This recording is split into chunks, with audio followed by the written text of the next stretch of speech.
My name is Tori Nunley. I am with Metro Fair Housing Services. Today I'm coming to you to talk about understanding and managing credit effectively. So throughout this presentation, we're going to just talk about a couple of things. One, introducing you to what is credit score, understanding what credit scores are, managing your credit effectively, and improving your credit health. Common misconceptions also about credit and the role of credit in the reporting agencies, long-term credit management strategies, and then we'll just walk away with some just key takeaways for you to have. So let's first talk about understanding or the introduction to what is a credit score.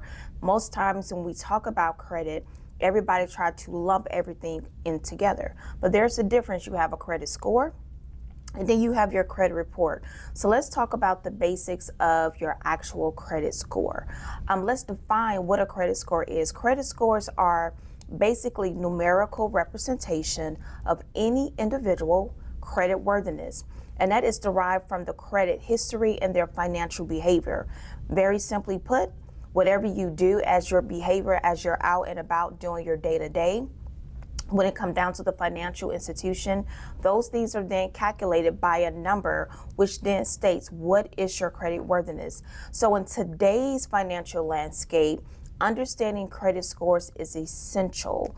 These scores not only affect the individual reliability in repaying their debts, but they also play a decisive role in various financial transactions. So today we're just going to explore what are credit scores and why they matter to your financial decisions, and then we can move forward on what that may look like for you moving forward with your credit. So let's talk about the significance in financial matters. Credit scores are pivotal in determining what your loan eligibility may be, your interest rates, affecting decisions and mortgage applications to credit card approvals. The presentation that we're going to talk today is going to be overview and educate you about the fundamentals of those elements of credit scores and combine actionable strategies for you to really start to boost up your credit score. So in understanding the credit score, is understanding the credit scores is very crucial, but also for anyone that's involved in financial planning, we'll unpack the various components that influence credit scores and how these scores are calculated by the credit bureaus and the direct impact that they can have on your term, long-term and short-term. So the components of the credit score, you're going to have payment history, credit utilization, length of the credit history, types of credit in use, and the recent credit score inquiries, each contributing to the overall score of your credit score. Now, the credit score can be calculated utilizing algorithms from the credit bureaus, considering factors that's timely payments and total understanding the debt to arrive to a score that typically can range anywhere between 300 to 850. And this is what I say about credit.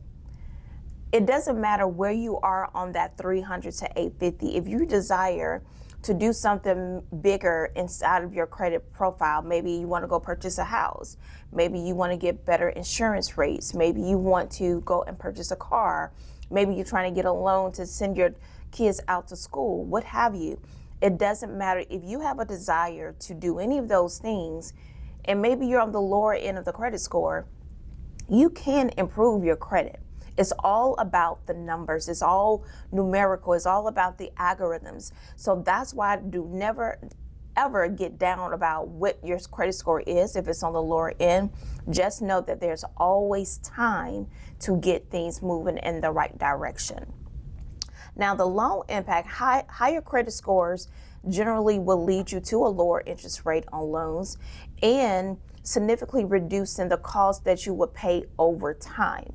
And that's always important, especially if you're looking at a car loan or you're looking at a house loan or any type of personal loan.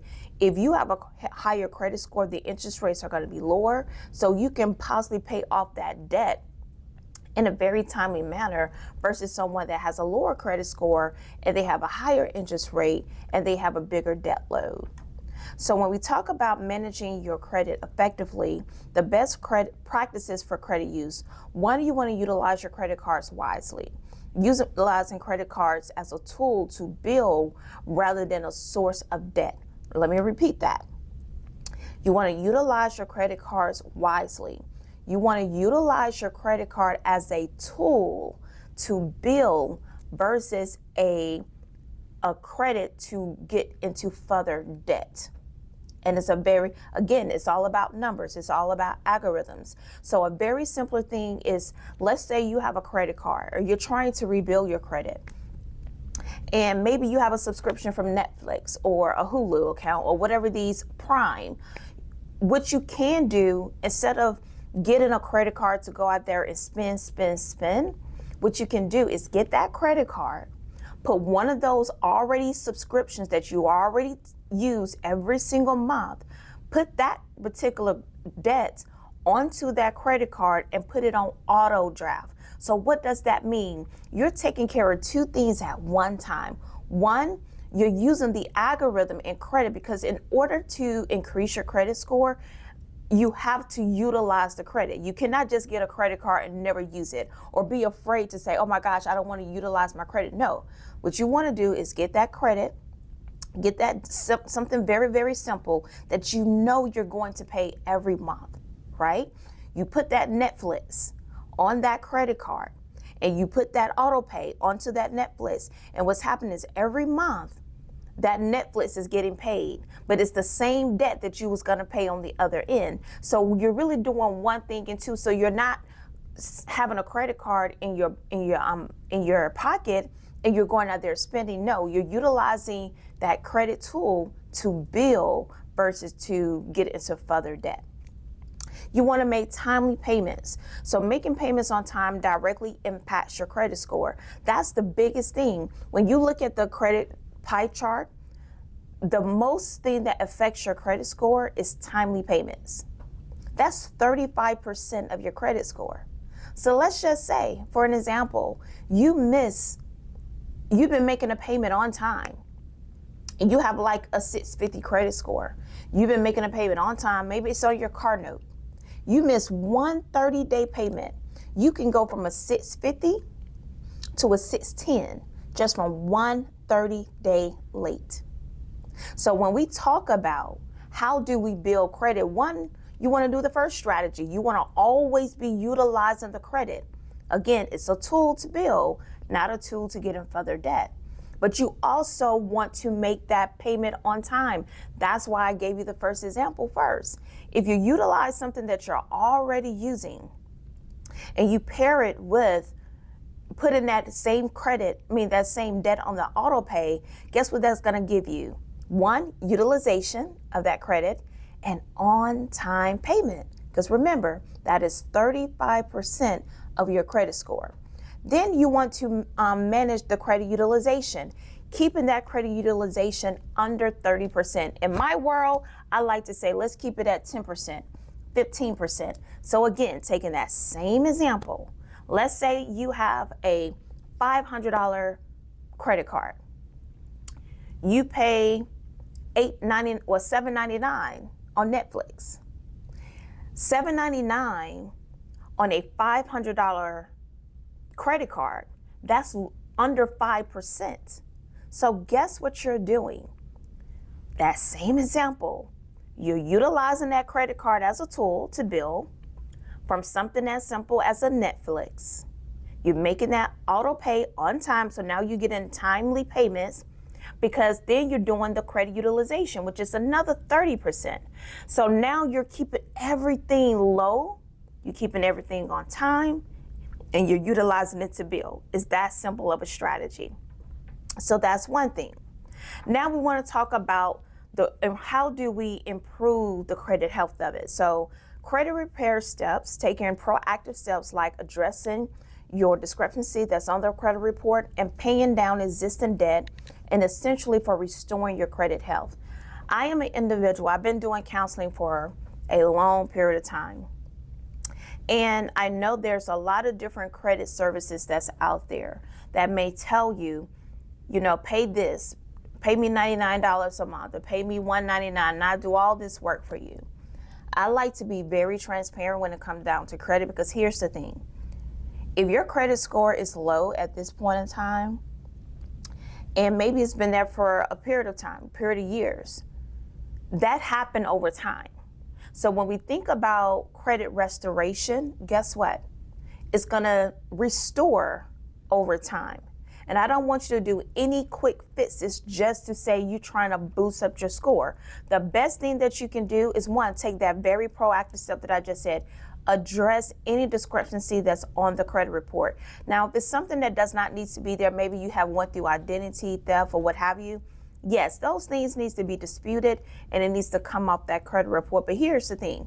If you know you had that debt of that Comcast and you owe that Comcast $1,000, guess what? Go ahead and just settle that debt versus paying someone to try to remove that, because here's the thing, it can pop back up on your credit. So let's do this the holistic way and just say, you know what, this is my debt. Let's be aware of this is my debt. Let's call that creditor. Let's say, you know what, I need to settle this debt. That's a whole nother conversation. But if they can settle that debt pennies on the dollar, guess what you have done? You have taken care of the debt, because when you're going out here to make these purchases, again, car, house, etc., what they do not want to see is that you have a balance on these debts. Okay? They would rather see that you had a collection, you had a charge off, or what have you, but it's at a zero debt versus you got it wiped off, but then 90 days later, it's now back on your credit report. That did not do you any good. Look, let's just settle the debt. Let's just confront it, make it be aware, and let's move forward from there. Now, you can always do credit counseling services, so I'm not against that you getting the professional help that you need to understand the credit. So you want to leverage professional counseling for personalized guidance on the credit improvement strategies that is tailored to your financial situation. So some of the common misconceptions about credit. One, the myths versus the facts. Common myths may include beliefs that checking your credit hurts your score, or that loans affect your credit score, when in reality, various factors play a role. That is so true. There's a lot of different consumer websites that's out there that you can go check your credit, whether it's Credit Karma, your Experian Boost, all of these different personal consumer-driven databases that allow you to check your credit score. That do not affect your credit score at all. Maybe you are working with a lender, maybe you want to get a home loan, and they may tell you, well, I can do a soft pull. That does not affect your credit score. So it depends on where you are and what you are actually doing that can play a real big role on you checking your credit score, saying that it's going to hurt you. No, you want to know where your credit score is at all times. And here's a website that the public can go to, which is called annualcreditreport.com. You can go there once a year. You can get all 3 credit reports for free. You get that as a consumer, right? And you're also able to, if you choose to, go ahead and get your credit score.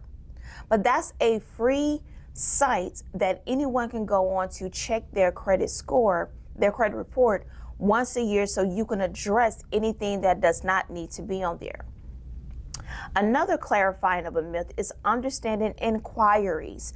The knowledge of hard versus soft. Inquiries is crucial. Now, while hard inquiries does affect the score, soft inquiries do not. Yet both are key to understanding your own credit health. I tell individuals all the time, if they're trying to go out there and purchase a house, and let's just say you want to shop and find out who's going to give you the best rates from a lending perspective, it's okay to really go out there and shop. Here's the thing though, you have to do it within a 30-day time frame. So that way you can only get one hit on your credit report. So if you're doing something in January, then you want to come back in March, then you want to come back in July. Yes, those things can have different various effects on your credit score. But if you know that you're about to go out here and purchase, you shop all the lending companies that you want, but only do it within a 30-day cycle. And again, that would not affect your credit score. Closing accounts does impact. So contrary to the belief, closing accounts can sometimes hurt your credit score due to reducing your credit and shorting your credit history. I just got to tell you this quick story. My daughter, she's out of college, she's 23. And she said, Ma, I just closed my credit card. And I almost freaked out. I said, why did you close your credit card? It was her first credit card. She was like, well, I paid it off. I said, do not ever close your credit card. Why? She said. I said, because you're impacting your history. In order for your credit score to be on the algorithms that I'm speaking of, the numerical algorithms, it has to be able to calculate something. And credit history is on that pie chart that tells you need credit history to make your credit score run. Now, you can pay off the debt. That's good. But do not ever close that credit card, because you're going to close down and shorten that history. So it's not going to give you the best result from a credit score perspective. Now let's talk about the roles of the credit reporting agencies and understanding who are your players. So you have three primary credit bureaus. You have Experian, TransUnion, Equifax, that serve as the backbone for credit reporting to the U.S.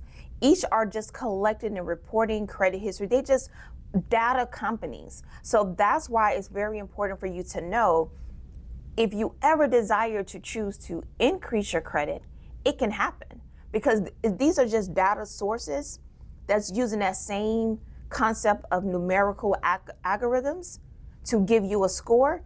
You can use that same numerical algorithms to actually do something different for your credit score. So their data collections and reporting credit bureaus, they compile information from various sources, including lenders, to provide a comprehensive picture of your credit behavior. So in order to have a good credit score, you want to have good credit behavior, right? Good financial spending. Again, utilizing that first example, using your credit as a tool versus a debt. That's a good behavior. So the importance of credit reports is regularly checking your credit reports from the bureaus. It helps individuals stay informed about their credit status and catch anything that may be inaccurate.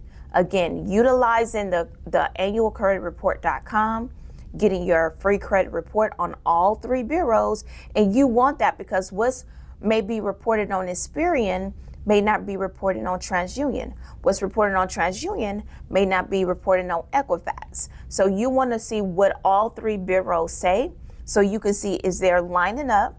If there are any inaccuracies, you can go ahead and dispute those things. So the long-term credit management strategies, let's talk about building the future. One, establishing a positive credit history.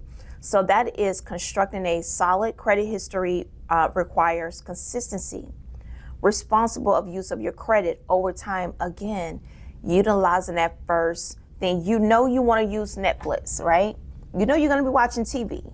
So utilize that debt, match it with that credit card, put it on auto draft, and even utilizing that credit card to put it on auto draft from your own bank account. So when you get paid, it's already getting paid. So you're doing three things at one time without ever going out there saying, you know, I hear the thing, people say, I'm just going to utilize my credit card for gas.